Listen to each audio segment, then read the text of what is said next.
Five Nights at Freddy's, the horror franchise that has infested the internet world to such an extent that you probably have seen references to it, even if you have managed to evade it like the plague since that faithful little day in 2014.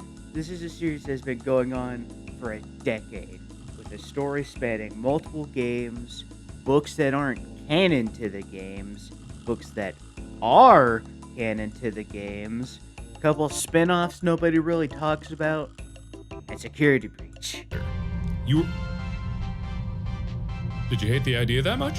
A story that has been very rapidly falling apart at about the same horrifying velocity as Scott Cawthon's reputation once people learned that he donated to the very man tearing everything apart, like someone desperately trying to salvage some valuable copper from a broken computer. Like many, I have been a fan of FNAF for probably about as long as it has existed, and it probably did something irreversible to my brain in the process. Ooh. Now, if you're coming here, you likely already know about FNAF and its very rapid rise to fame. But if you aren't, hi! Welcome to hell. This silly little indie game series was initially known for its rather unique for the time gameplay loop of the scary coming to you and having to fend them off, with these big ol' animatronics lumbering up to you to give you a big nice screaming in your face before ending your life in a rather horrifying fashion based on what little the game actually shows you. And that was one of his strong suits, the power of subtlety and actively making use of the fear of the unknown. So Secret of the Mimic, right?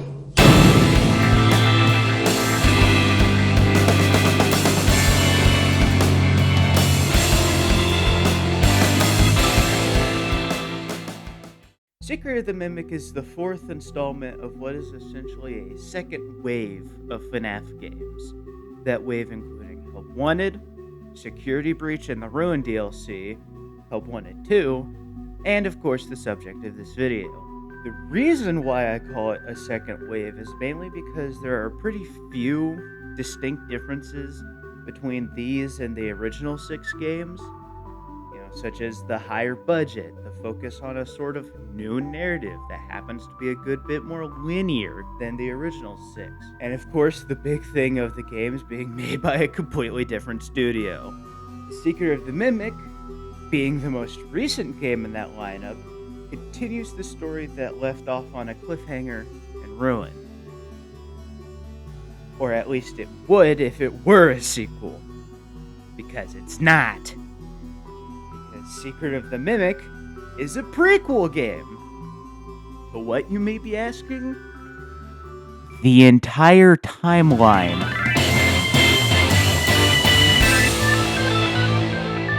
Buckle up, gamers. This one's a long section. Ooh. The Mimic's secrecy takes place in the year of 1979, with you taking the reins of a Fazbear Entertainment technician named Arnold. We've already come across a few problems that'll be for later. Who is getting not so subtly pressured into going to the workshop of a guy that they had contracted for a bunch of Fazbear stuff and to take all of his everything because he just kind of blipped off the face of the earth. Which, there is a thing to add to a contract, but okay. Anywho, the contractee, the guy. The person is revealed to be a fellow by the name of Edwin Murray, whose workshop Arnold pulls up to before making his way in through a side entrance because the main one is locked.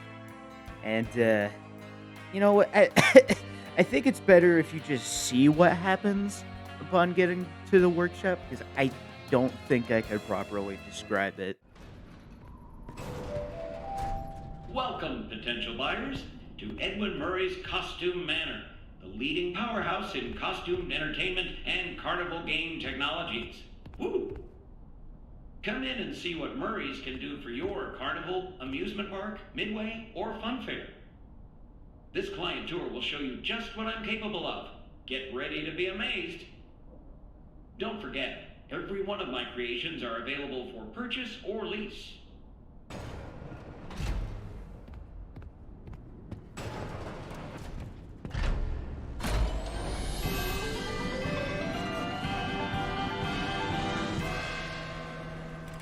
Welcome! Welcome!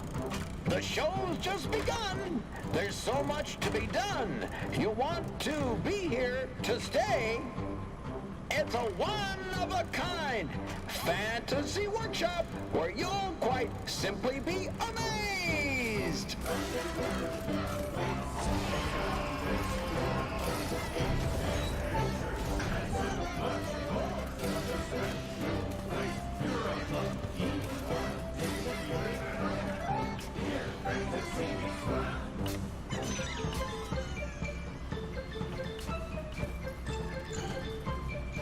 A death-defying dive!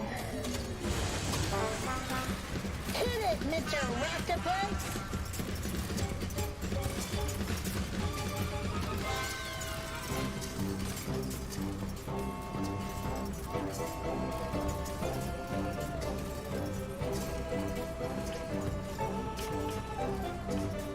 A new world awaits, now it's time to explore. Step right up, don't be scared.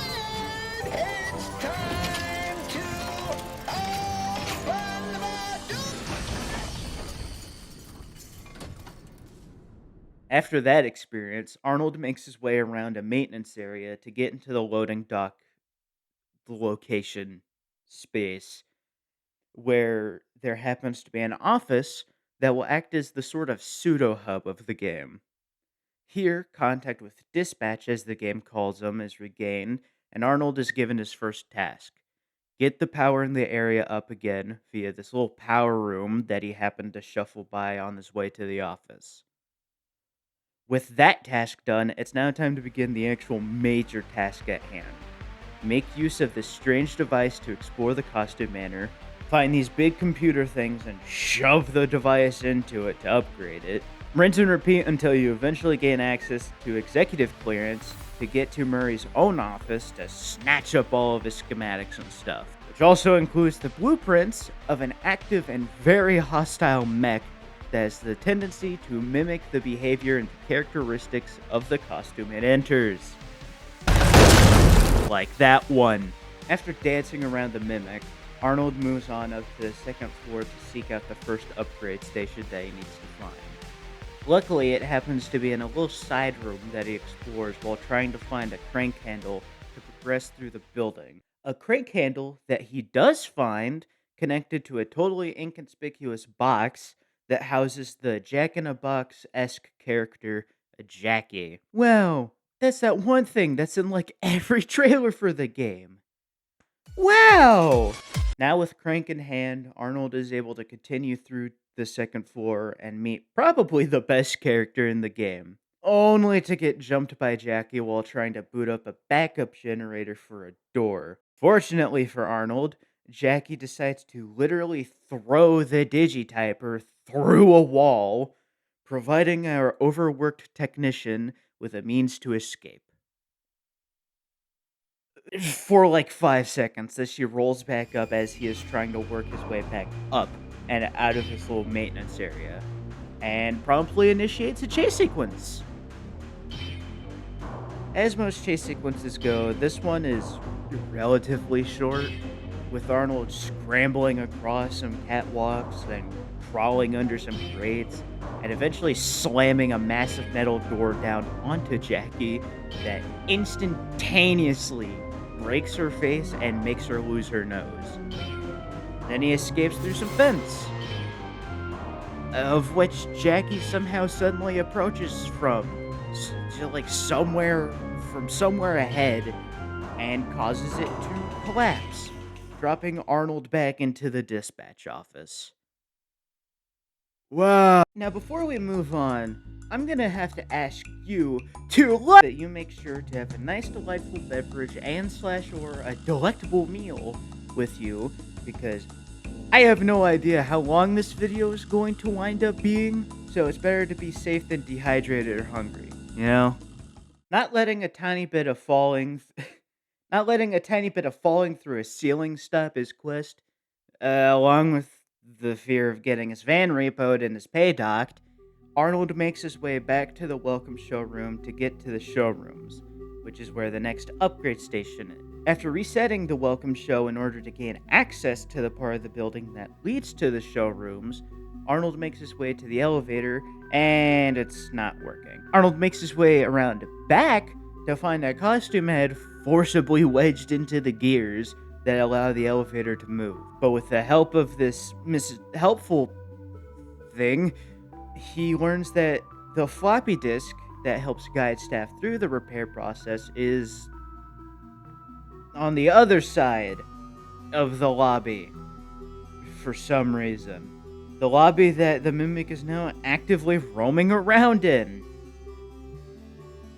Awesome! So he shuffles around the Mimic again, grabs the disc, and goes through the process of repairing the elevator so he can finally get up to the showrooms. Upon getting up to the next floor, Arnold is met with 3 showrooms, only one of which matters, and that's the big top showroom.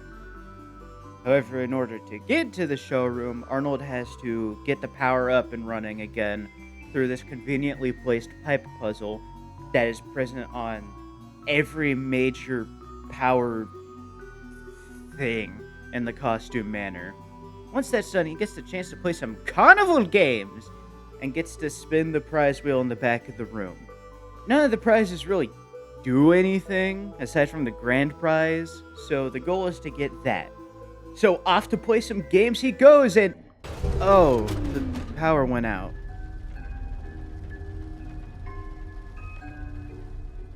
Tickets, please. The grand prize. Oh dear. Well, with the power out and Big Top now a tangible threat, Arnold sneaks around to the power puzzle thing to get everything up and running again. Now, the funny thing is, he winds up having to do this not once, not twice, but 3 times. Every time a game is completed, the power goes out and he has to shuffle back to fix it before finally going to the wheel and using up all of his spins to get the grand prize and access the, oh, I'm sure that won't be a problem. Anywho, yay, the next upgrade station. Time to continue onwards via going to the roof for some reason.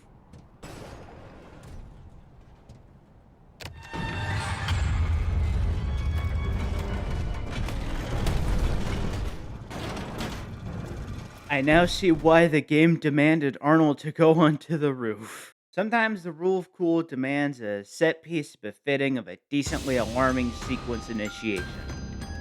And this sure is up there for one of my favorites. Honestly, this entire chase is up there in terms of mascot horror chase sequences that I think are actually kind of cool, even if it possibly is the most egregiously scripted one I have seen yet. It's also incredibly janky, but I'm willing to be blatantly biased simply because it's a giant, blatantly mechanical thing chasing you down, and not a long, bloody children's mascot with razor-sharp teeth or whatever.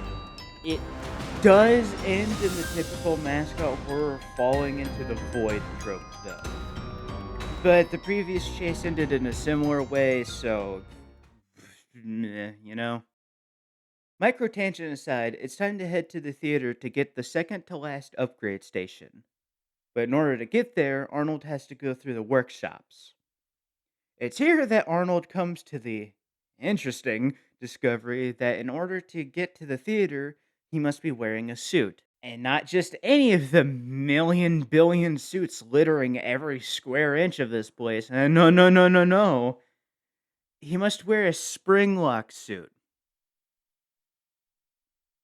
A spring lock suit. If that wasn't bad enough, he must scour the workshop in order to find all of the limbs and the head of the suit to slap it onto the body that happens to already be in the room where they get prepared for wearing.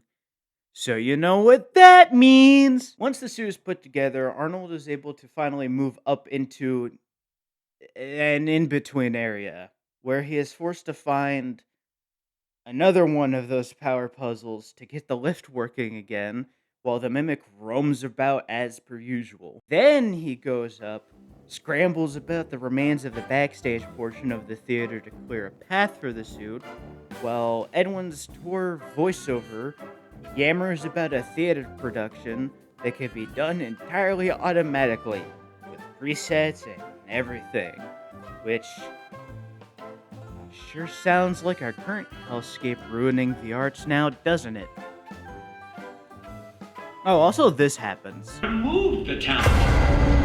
No difficult puppeteers, demanding actors. Now able to get the suit to the theater itself, Arnold is forced to go through the experience that is one of Edwin's automated shows, needing to shoot various targets that appear to progress the plot before everything eventually falls apart and he is sent hurtling into the darkness for a third time.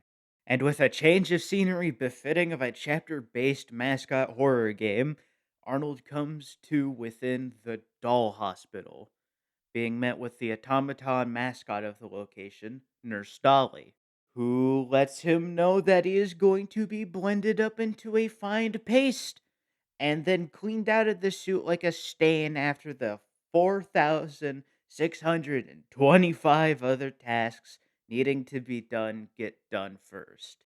Conveniently, Arnold is perfectly fine despite falling through a floor in a springlock suit and is able to get out of it and just continue on his merry way. After a bit of roaming around, it is revealed through the Edwin Tour voiceover thing that the quote-unquote doll hospital is actually just the Costume Manners Recycling Center. And that it is loaded to the brim with trash. Unfortunately, there's no other way to go than through the hospital to find a way back up, which leads to Arnold having to evade Nurse Dolly as she zips by on some tracks while he fixes and opens up the giant doorway leading into the hospital proper.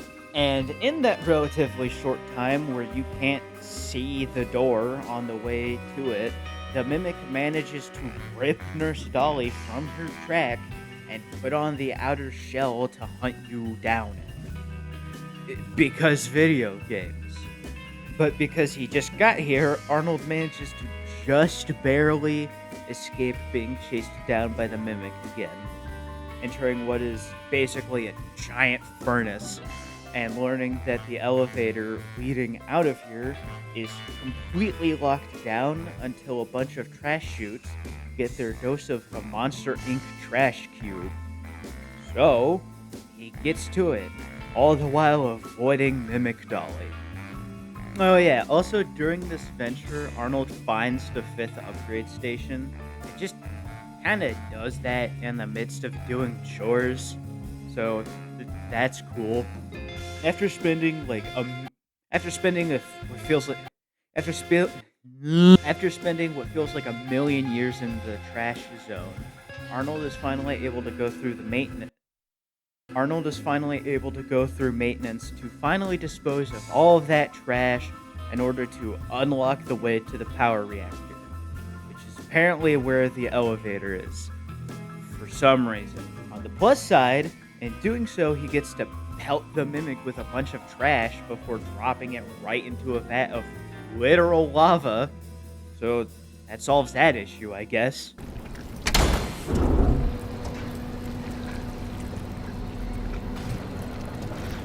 What? What?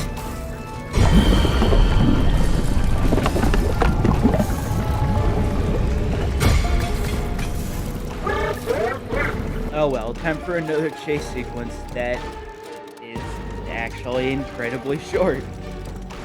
The reason for which becomes obvious pretty quickly as Arnold suddenly has to stealth his way around the mimic in order to get to the elevator.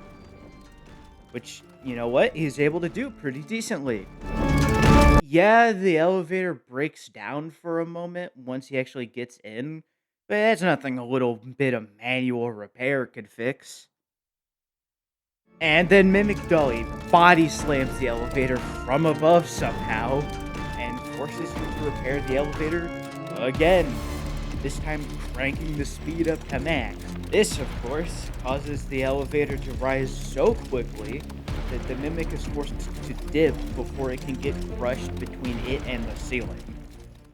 Finally getting back to the office, Dispatch lets Arnold know that the way to the admin wing, where Edwin's office is, happens to be through the warehouse, which apparently the office has been looking into the entire time. How about that, huh?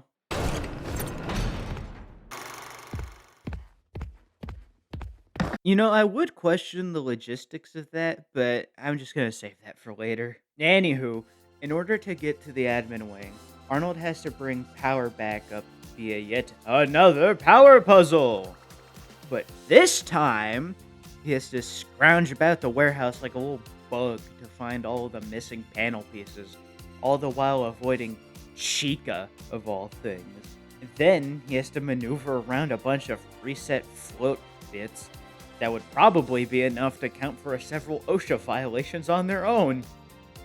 Also, this happens again.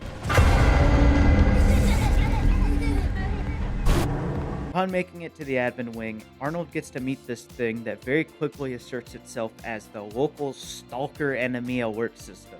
Beyond that, it's just a bit more like searching and avoiding Chica some more, but eventually Arnold winds up finding a room that reveals that Chica and the whole party world thing was actually an idea made up by Edwin's company. Interesting. He also finds the final upgrade station, allowing access to Edwin's office and thus the schematics he had been sent here to get.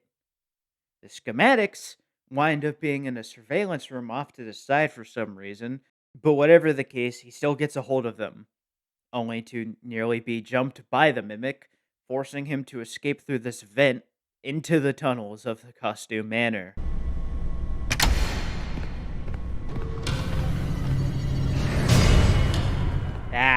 So that's why that keeps happening.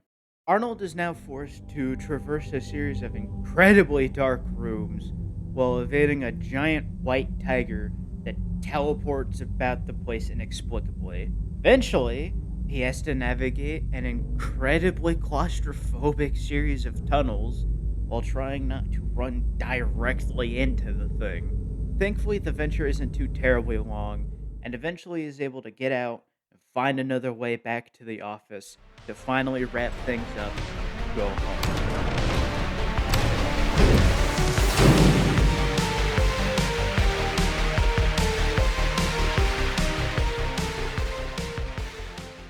As is with tradition with FNAF games at this point, Secret of the Mimic has multiple endings. 3 to be exact. A bad ending, the true ending, and the legally required secret ending. I am going to go over all of these, starting with the bad ending and ending off with the secret. So if you don't want to see or hear spoilers for this in particular, either, click off and bear witness to the endings yourself, or keep watching if you're feeling funny with it. Entering the office, Arnold speaks with Dispatch, who tells him to put the data diver thingy, which is the name of the little MacGuffin device that I have forgotten to actually point out until now, into the giant inventory machine off to the side.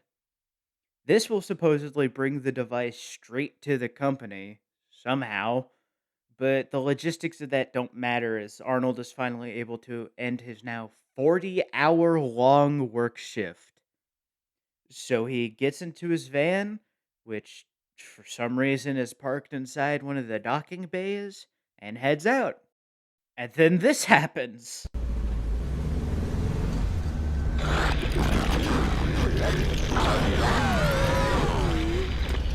Arnold, there you are. We've been trying to get a hold of you all night. Why didn't you answer? Fazbear Entertainment has no other option but to let you go. What? I just talked to you. You told me to give you the data diver and I could go home. So you admit it? You misplaced company property. No! No, I gave it to you! Fazbear Entertainment will hold you personally responsible for lost or stolen property. What did you expect would happen? I did everything you told me to! Don't call us. Our lawyers will be calling you.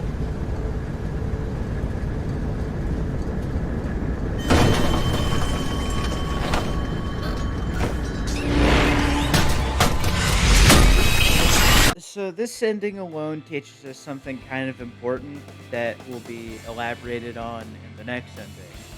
That at some point pretty early on during the night, the connection with dispatch was severed, and something else, likely the Mimic, hijacked the connection and led Arnold on in order to get the schematics for itself. And then for some reason decided to kill him anyway after hiding in the van for that express reason. Sure. If Arnold instead refuses to give up the data diver, he will be locked into the office, with his only means of getting out being the activation of parachute.exe via the computer. This reveals a hatch that leads into some tunnels that spit him back out at the welcome show area. Here he is able to initiate a goodbye show that prompts a portion of the floor to come up with a big red button. Pushing this button causes the floor to start descending deep down under the costume manor. But one of its gear systems that allow it to do so lock up, so he has to pull a lever to fix the issue. And then Big Top comes back to pursue him as he has to frantically pull levers to keep the lift from stopping for too long. Thankfully, the lift reaches the bottom and Arnold is able to escape, but now stuck with the task of finding a new way out of here. And on the way, he discovers the area that causes the FNAF timeline demons in my brain to start tweaking out. Entering the giant Freddy head to power up a backup generator, Arnold gains access to the prototype layout of the FNAF 1 pizzeria, with incomplete versions of the mascots from that very game littered about the place. And of course, the Mimic. Now, it isn't super clear right away, but Arnold needs to enter various spring-lock suits also dotted about the proto-pizzeria and bring them to these glowing red camera sites to drain the power of the place to get into the office. And for the funnies of it, the spring-lock suits in question include a direct reference to Sparky the dog, an early iteration of Bontu Gator, and early versions of both Fredbear and Spring Bonnie, because for some reason they are also here. Once all of the suits are in place and the power to the proto-pizzeria is drained, Arnold is able to enter the office. Here he finds a suspiciously familiar box that holds the AI recreation of Edwin's wife, Fiona. I'll elaborate more on this later. Anyways, she informs Arnold that she had tried to get a hold of the schematics for the Mimic in order to convince Edwin to repair it. But he isolated himself in the family manor and has not communicated with anyone in an incredibly long time. So with little power to spare, she asks Arnold to seek him out and convince him to repair the Mimic so they can be a family again. The context of this I will also build on later. Now with the proper objective that may finally put this whole Mimic thing to rest, Arnold makes his way to the family manor to seek out Edwin. Unfortunately, he needs to find various reels to get the numbers for a code in order to access Edwin's home office, where he theoretically should be. But the Mimic is also here and seeking him out. Bit of exploring and lore exposition later, he finally makes it to Edwin's office, and it's in ruin, and Edwin is nowhere to be seen. Most likely already long since dead. Well, with nothing else to do, Arnold goes off into a side room and initiates something called Cradle. right as the Mimic decides to hunt him down, no longer bothering with suits. The manor also just begins bursting into flames for some reason, which probably won't be a massive issue given how it seems to be the result of everything finally breaking down in full. But that also means no nice cart ride, and instead a frantic dash back to the costume manor with the Mimic right on Arnold's tail. Credit where credit's due, this chase sequence actually feels kind of befitting of a sort of final confrontation type of chase. Like, yes, it is just running away as usual, but with the addition of, the entire place coming down in a hellish blaze, and this.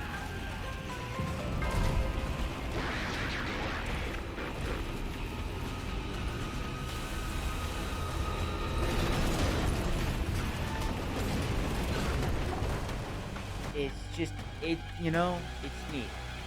Unfortunately, the chase ends with a cart ride instead of Arnold getting a chance to also run through the burning wreckage of the costume manor. Though he does start getting swarmed by these like mini mimic things as he's making his way to the van, which is where it was when he left it at the start of the game. Speaking of getting into the van,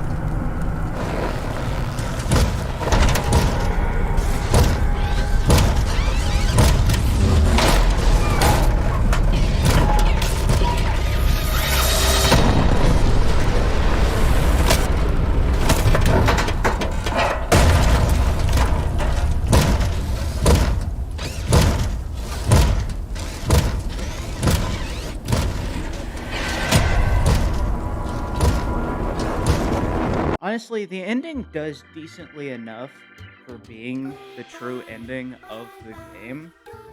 Like, is it still kinda gunched? Yes. Is the open-endedness of it kind of frustrating?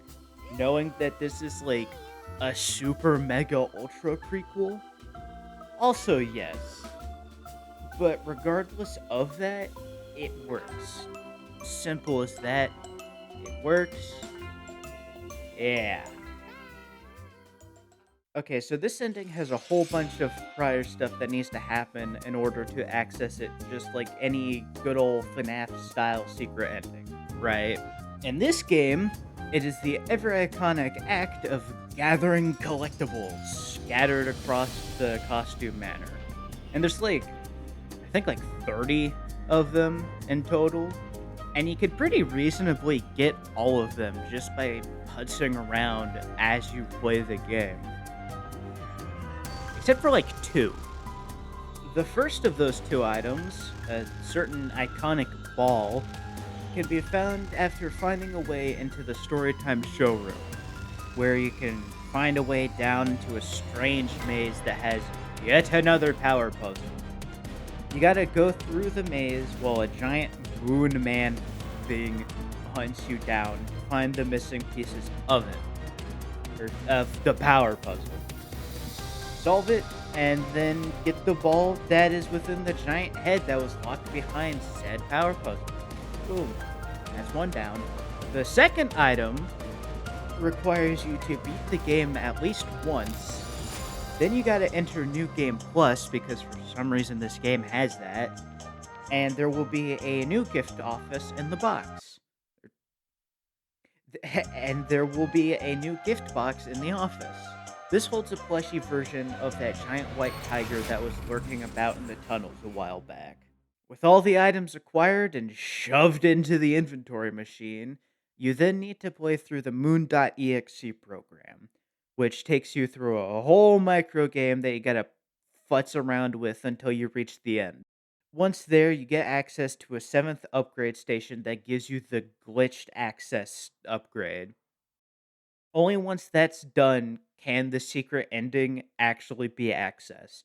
So let's get back into pretending this is Arnold doing all of this and not the player, because if I break that now, I'm gonna start crying. Instead of seeking out the reels, Arnold goes into a room with a lack of really any defined symbol. This room has 6 audio players that he needs to find the tapes for in order to open up this little side vent that's just here for some reason. Once all of the tapes are gathered, Arnold slinks through the vent and winds up in David's room. Again, I'll expunge on all of this later. Let's just get through this. Inside the room, there's a large pedestal with a little storybook thing on it, among various images of the white tiger. Connecting the dots, Arnold goes to the nearest inventory machine, grabs the plushie, and returns and places it atop the pedestal, starting up a bedtime story.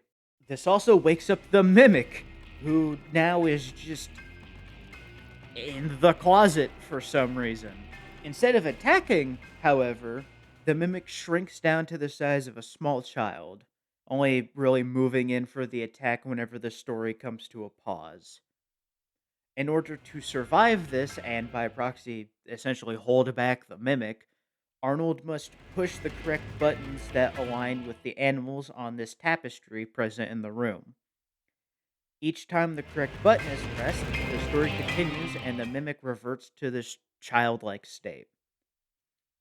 Once the final button is pressed, the mimic begins to, wig out and short circuit, and eventually freezes up long enough for Arnold to connect the data diver into its chest and effectively reset the thing back to its initial state of being. Once that happens, the mimic returns to its small size, grabbing the plushie from the pedestal once the story is over, lying down in the bed, and shutting down shortly after, presumably permanently.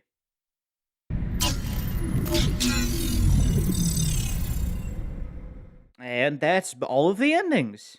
Now we could get to the part that everyone, including me, was probably waiting for. The complaining.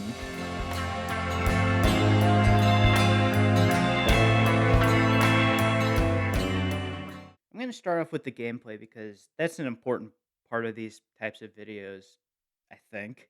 The gameplay of Secret of the Mimic is meh. I mean, it's literally everything we've come to expect from most mascot horror games, where you run around with your little MacGuffin trinket that you use to do puzzles or make progress. You get chased by the big scary thing, and maybe fall into an abyss or two. Secret of the Mimic just spices it up a little bit with segments where you have to run around and gather specific items while avoiding the enemy as it roams about. There's a little bit of padding with repetitive nonsense here and there, but it's not nearly as egregious as something like Garten of Banban, where you gotta do an incredibly slow puzzle 10 million times with the world's clunkiest game mechanic ever conceived. But that's not gonna stop me from being slightly frustrated at just how often the power puzzle comes up during the game. Granted, there are other puzzles, but they only show up like once in a blue moon. There is also the matter of the scripted chase sequences, which are also basically a staple of the mascot horror genre at this point, that more often than not also end with the threat being destroyed by some random thing, like simply falling into the abyss or being put through a meat grinder.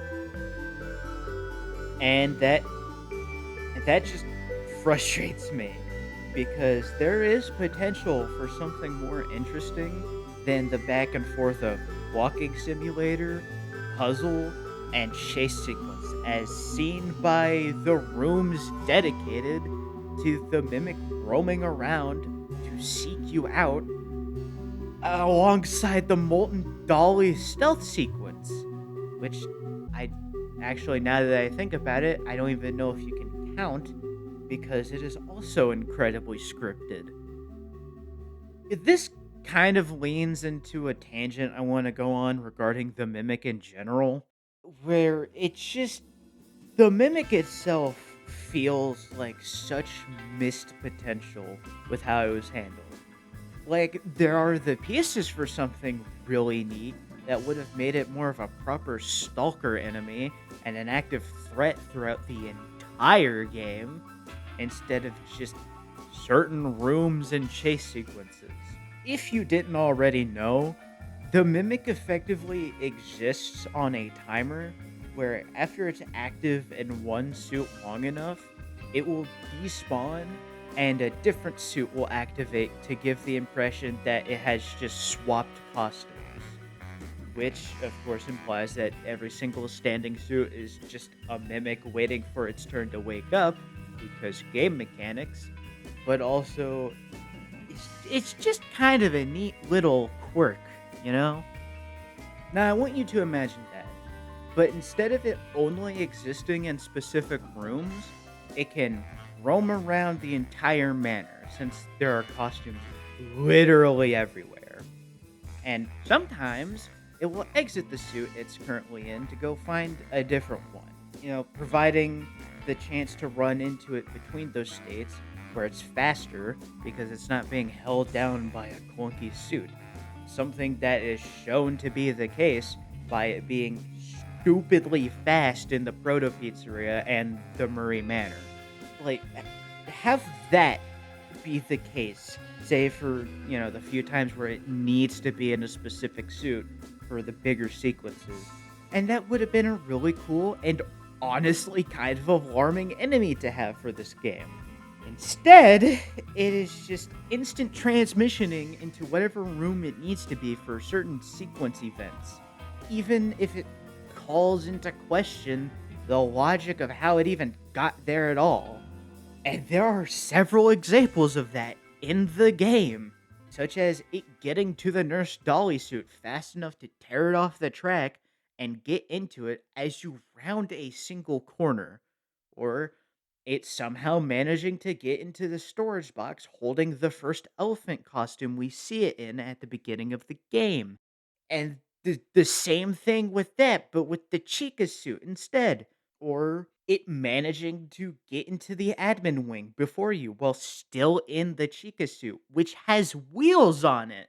Or, it scrambling all the way back to the ruins of Big Top to meet you as you are descending down into the depths during the true ending. And then it somehow beating you to the Proto Pizzeria and then Edwin's Manor, even though logistically speaking, it should be so far behind you at that point. And, there's also it just spontaneously appearing in the closet of David's bedroom.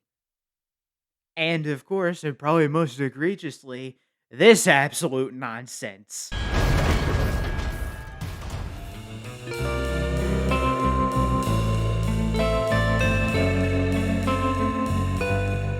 Okay, so there is a background story that can be found throughout your time playing this experience of a game. That story being the tragedy of the Murray family. As you progress through the costume manor, you can find audio logs documenting everything from start to end pretty well. Though it's all disjointed and not linear at all with how you find them, but I'll give a sort of half-baked TLDR of the whole thing. So, yay! Starting off, Edwin Murray was simply an employee at the costume manor, which was run by his father at the time. At some point during this, he winds up meeting a woman named Fiona, who also happened to work there, and he decides to ask if he can use her voice for a little project he's working on. That project winding up being the Mr. and Mrs. Helpful machines now dotted about the place. Eventually, this winds up with the two falling for each other and getting married. Not long after this, Edwin's father passes away, giving him the reins of the company and thus allowing him to make use of it to work on various invention concepts that he has cooking around in his brain.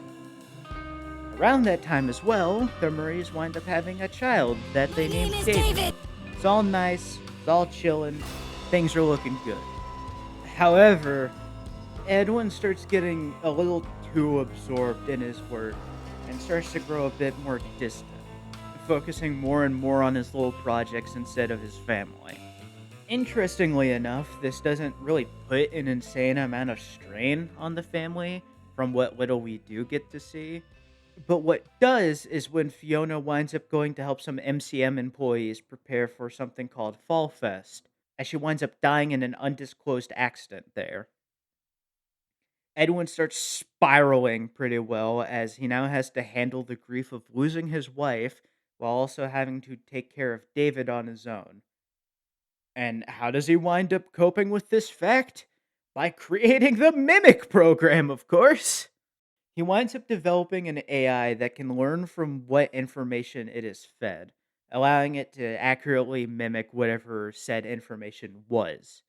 In this case of the first Mimic, otherwise known as M1, that information was Fiona and how she was as a person, effectively bringing her back from the dead in a weird but not FNAF level weird way. Interestingly enough, though, M1 begins to become more sentient in a sense, going from being a husk just mimicking Fiona to basically becoming Fiona in the sense that it could do the human thing of developing and forming opinions and all that. So everything's starting to look a little bit better for the Murray family. And then David dies. Edwin begins to spiral again, and eventually M1 Fiona convinces Edwin to recreate the Mimic program in order to essentially bring back David.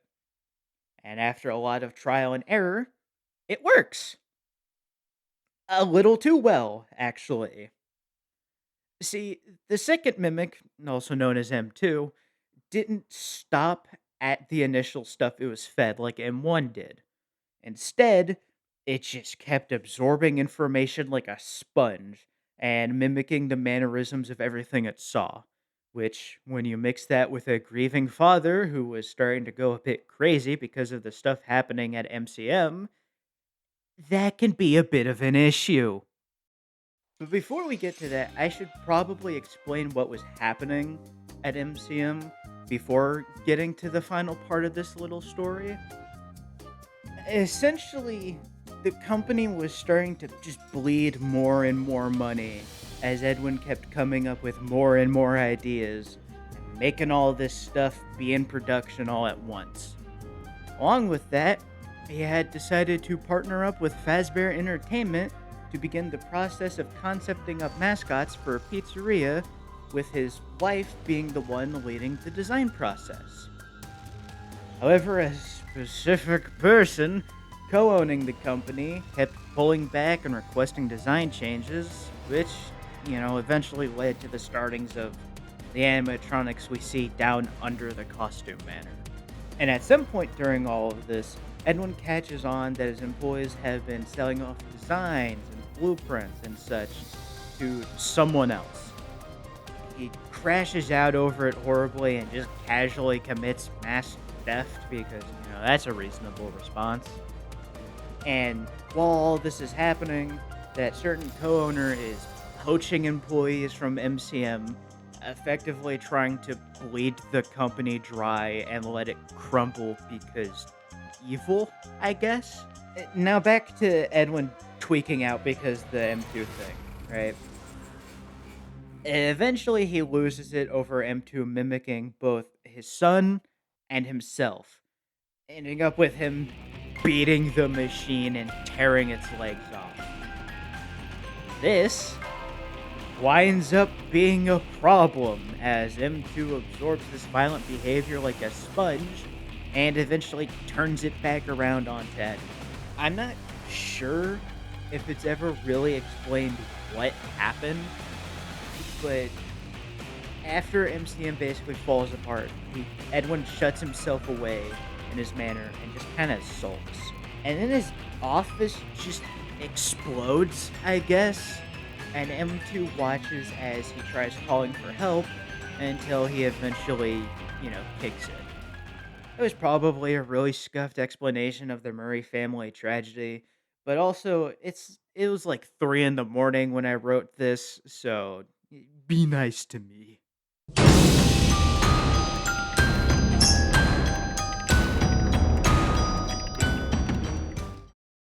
Now comes the part of the video that I've been wanting to get to for the entire 6 months that this project has been haunting me for.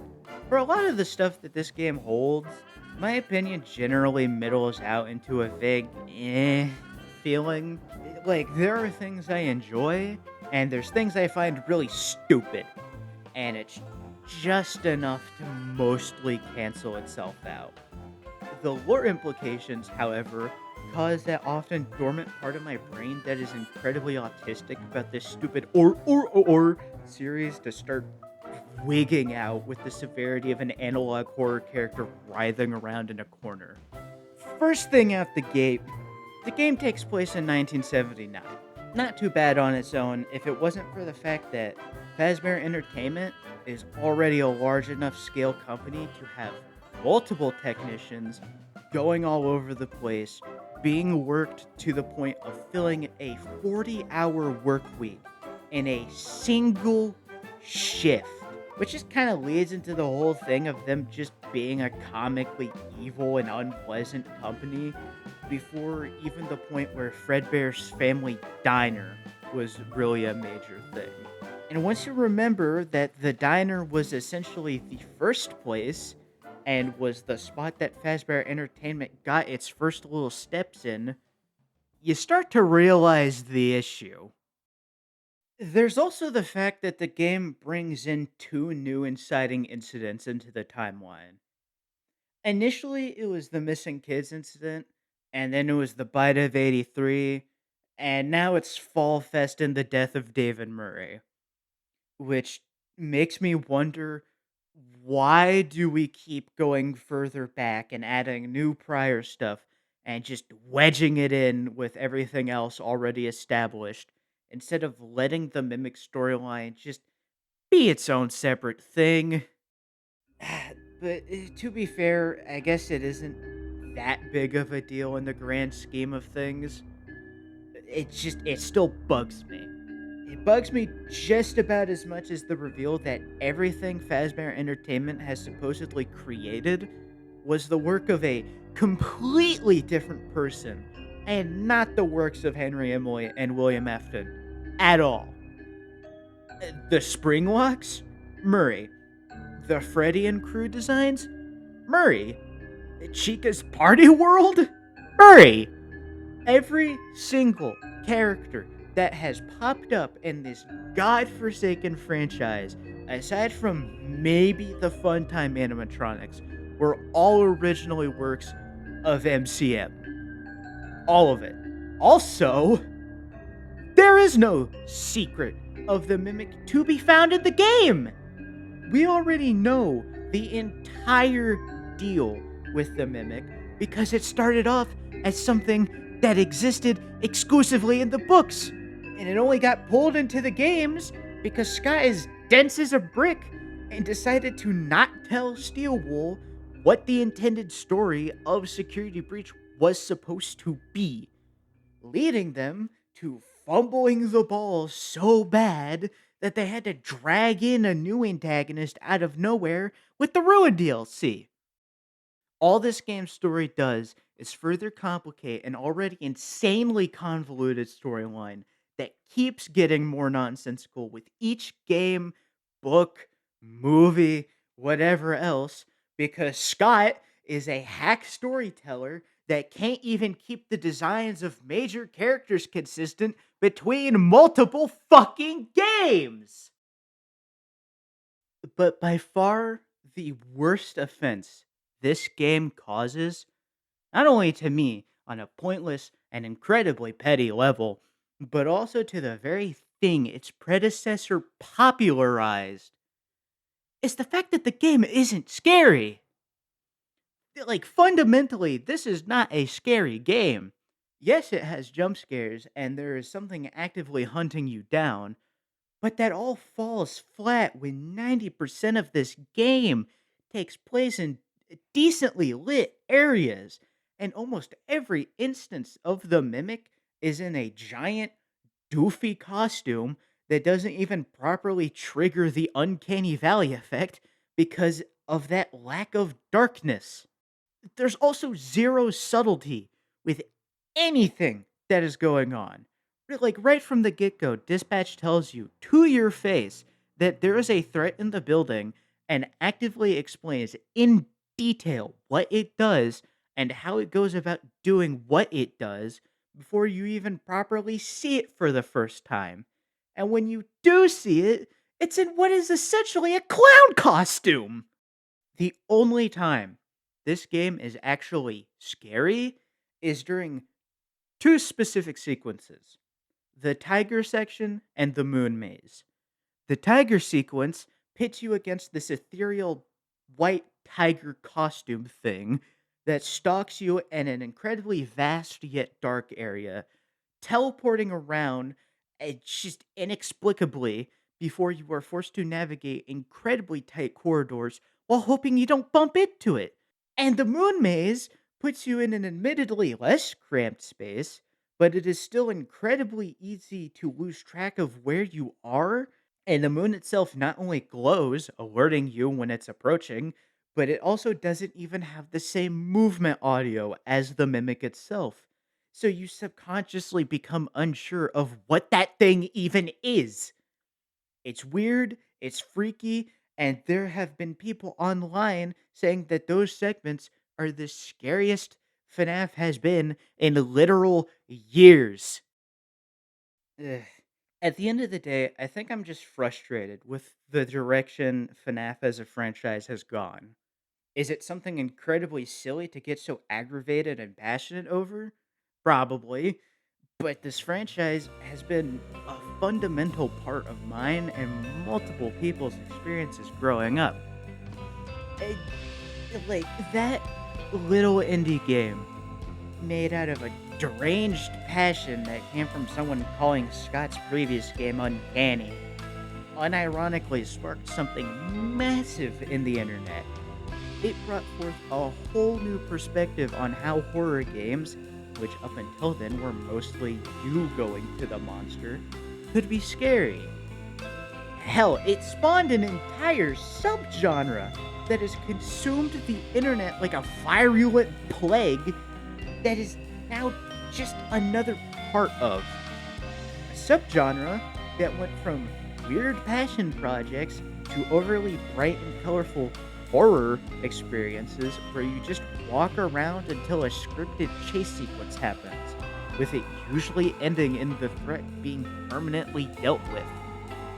I've probably said things that like a million other people have already said months before I have, given it's taken me so long to actually get to working on this video in full, but it feels cathartic being able to get those points across and shared. I don't know. I feel there's a genuine potential with the new direction FNAF is going with its story, as long as it stops trying to loop back around to things that will never be answered because Scott literally forgot the purpose of them. I guess if I were to condense all of my weird, nonsensical, rambling thoughts into like just one coherent line of think, it would be that Secret of the Mimic isn't a horror game. It's just a game that happens to sometimes be scary.